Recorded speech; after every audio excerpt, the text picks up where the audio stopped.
इस बार भी रिवाज कायम रहा। कांग्रेस चारों खाने चित्त हो गई। बीजेपी ने एग्जिट पोल की उम्मीद से बढ़कर प्रदर्शन किया, लेकिन इस भगवा लहर में भी बीजेपी के कुछ दिग्गज धराशायी हो गए। वहीं दूसरी तरफ कांग्रेस के कई बड़े चेहरे भी अपनी सीट नहीं बचा पाए। बीजेपी की इस प्रचंड जीत पर देखिए हमारी एक खास रिपोर्ट।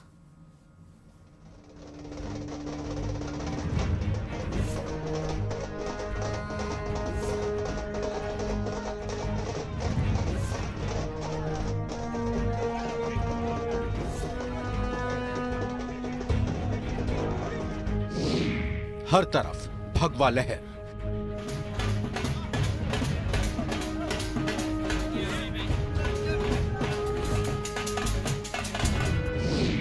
राज बदलने की खुशी।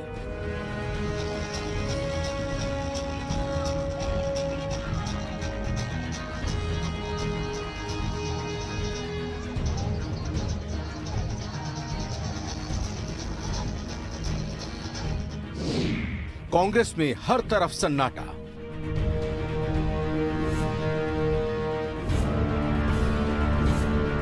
यह तस्वीर उस रेगिस्तान की है जो भगवा रंग में रंग गया है।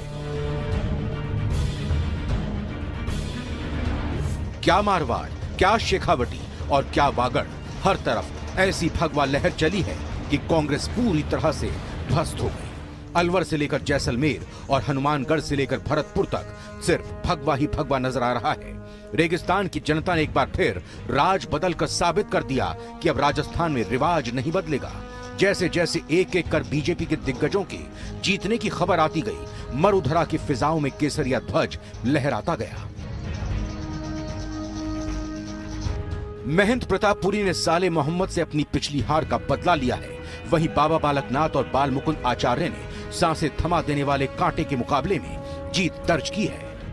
ये सीट हमारे कार्यकर्ताओं ने जीती है और तिजारा की जनता ने जीती है, और मुझे तो सौभाग्य दिया है वहाँ की सेवा करने का। ये सब सीट हमारे जो इतने कार्यकर्ता दिख रहे हैं इनकी मेहनत से और तिजारा की जनता ने जीती है। जीत उनको समर्पित है और हम उनकी सेवा में समर्पित हैं। संपूर्ण भाजपा परिवार देवतुल्य मतदाताओं ने जो आशीर्वाद दिया उस आशीर्वाद को लेकर विकास का काम करेंगे, ये तय मानिए।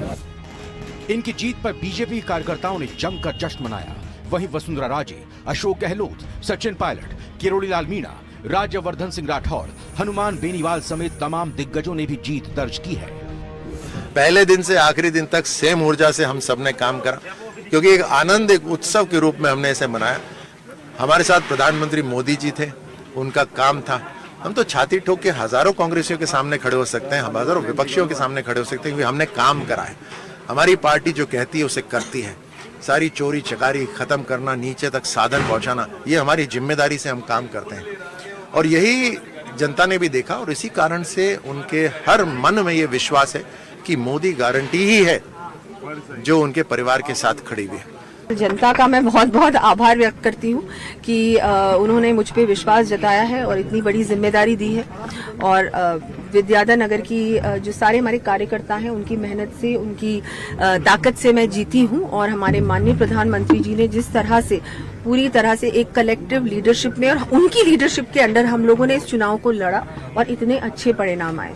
मुझे लगता है कि इन सभी चीजों के एक साथ सभी ने मिलकर जो ये काम किया है, जो ये मोदी मैजिक है, जो ये चला है, केंद्र सरकार की उपलब्धियां और राज्य सरकार की विफलतियां, उसकी वजह से हम लोग ये चुनाव जीते हैं और बहुत अच्छे नतीजे आए हैं, रिजल्ट्स आए हैं और हमारी सरकार बन रही है राजस्थान में। इस भगवा लहर में जहां कांग्रेस पूरी तरह से साफ हो गई, वहीं बीजेपी के कुछ दिग्गज नेताओं को हार भी मिली है, जिनकी हार ने भगवा खेमे की खुशी में हल्की सी निराशा डाल दी है। इनमें राजेंद्र राठौड़ को तारानगर से हार मिली है। वहीं सतीश पूनिया को आमेर से नजदीकी मुकाबले में शिकस्त खानी पड़ी। इसके अलावा सुभाष महरिया को भी लक्ष्मणगढ़ से हार मिली है। बीजेपी प्रवक्ता रामलाल शर्मा भी अपनी सीट बचा नहीं पाए। वहीं कुछ कांग्रेस के दिग्गज नेता भी धराशायी हो गए हैं, जिनमें सबसे बड़ा नाम सीपी जोशी का है, जो नाथद्वारा से मैदान में थे। वहीं ओसिया से दिव्या मदेरणा, सिविल लाइन से प्रताप सिंह खाचरियावास, बीडी कल्ला बीकानेर पश्चिम से चुनाव हार गए हैं। वहीं विश्वेंद्र सिंह, परसादी लाल मीणा, ममता भूपेश भी अपनी सीट नहीं बचा सके। गौरव वल्लभ को भी उदयपुर से हार मिली है। राजस्थान में कांग्रेस की हार की भविष्यवाणी पीएम मोदी ने एक चुनावी सभा के दौरान भी की थी, और जो बात पीएम मोदी ने कही वो बिल्कुल सही साबित हुई। पीएम मोदी की भविष्यवाणी भी आप सुनिए। पूरे राजस्थान के लोग लिख करके रखे,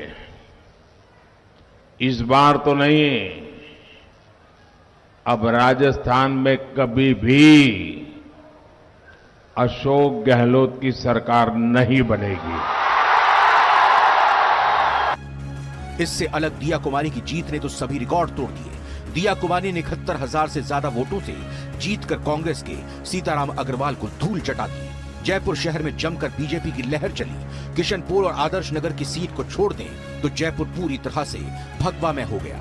वहीं कांग्रेस ने अपनी हार स्वीकार करते हुए इसे एक सबक बताया है। गोविंद सिंह डोटासरा ने अपनी जीत के बाद लक्ष्मणगढ़ की जनता का आभार भी जताया। राजस्थान की जनता ने जो निर्णय दिया है लोकतंत्र के हक में, हम उसे सहर्ष स्वीकार करते हैं। देखिए, निश्चित रूप से सरकार ने बहुत अच्छे काम किए थे। जो जनता ने जनादेश दिया है उसका हम स्वीकार करते हैं और निश्चित रूप से 5 साल जनता के बीच में रहेंगे। विपक्ष में जनता ने बिठाया है, हम उसको सहर्ष स्वीकार करते हैं और विपक्ष की भूमिका पूरी तरह से निभाएंगे। परिणाम अच्छे ले सकती थी, लेकिन राहुल गांधी जी ने जिस तरह से कहा था 60% टिकट बदलने चाहिए, मंत्रियों के खिलाफ जनता है, विधायकों के खिलाफ जनता है, शायद मेरे हिसाब से टिकट नव युवकों को देते या परिवर्तन करते तो निश्चित तौर से हम जीतते। परिणाम जो हम देख रहे हैं उसका श्रेय जो है मैं निश्चित तौर से राजस्थान प्रदेश कांग्रेस कमेटी के अध्यक्ष जी को देना चाहूंगा। हालांकि कांग्रेस के कुछ मंत्री अपनी सीट बचाने में कामयाब भी रहे। इनमें शांति धारीवाल और ब्रजेंद्र ओला का नाम भी शामिल है। वहीं अलवर ग्रामीण से टीकाराम जूली ने बड़ी जीत दर्ज की है।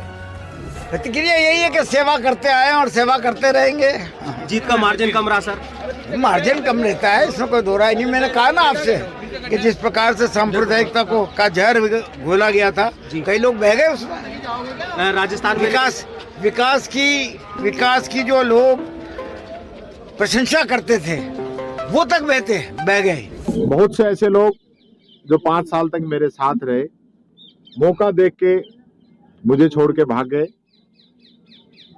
इन सब विपरीत परिस्थितियों के बावजूद खूब भारतीय जनता पार्टी के द्वारा ओछे हथकंडे अपनाकर मेरी छवि खराब करने की भी कोशिश की गई। इन सब के बावजूद अलवर ग्रामीण की जनता ने मुझे आशीर्वाद दिया है। ये अलवर ग्रामीण की जनता की जीत है। राजस्थान के रिवाज के अनुसार इस बार भी कई बागी उम्मीदवारों को जीत का परचम लहराने का मौका मिला है। इनमें डीडवाना से यूनुस खान, चित्तौड़गढ़ से चंद्रभान सिंह आक्या और शिव से रविंद्र भाटी शामिल हैं। ये वो नेता हैं जिन्होंने बीजेपी के खिलाफ बगावत की और जीत का झंडा गाड़ दिया। बीजेपी की प्रचंड लहर ने इस बार उन इलाकों को भी फेर डाला है जिनमें आजादी के बाद से आज तक कमल नहीं खिला था। झुंझुनू के नवलगढ़ विधानसभा में 1952 के बाद पहली बार कमल खिला है। बीजेपी प्रत्याशी विक्रम जाखल ने सीएम सलाहकार डॉक्टर राजकुमार शर्मा को हरा दिया है। विक्रम जाखल ने इसे नवलगढ़ की जनता की जीत बताया है। नवलगढ़ अपने आप में वैसे भी निश्चित रूप से पहले से ही मुंड बनाकर बैठा था नवलगढ़ और नवलगढ़ की जनता कि अब की बार कमल खिलाकर ही रहेंगे, क्योंकि वो केंद्र की सरकार, मोदी जी के विजन को, हिंदुत्व को, सबको देख करके नवलगढ़ की जनता ने पहले ही मन बना लिया था। नवलगढ़ का एक एक कार्यकर्ता, संगठन का, भाजपा का और सर्वसम्माद लगा हुआ था कमल को खिलाने के लिए। बीजेपी की इस बम्पर जीत पर कार्यकर्ताओं ने भी जमकर जश्न मनाया है। कर्नाटक और हिमाचल में हार के बाद बीजेपी के लिए इस जीत की जरूरत थी। ऐसे में अब एक ही सवाल पूछा जा रहा है कि राजस्थान की कमान किसे मिलेगी। Bureau report, news 18 Rajasthan.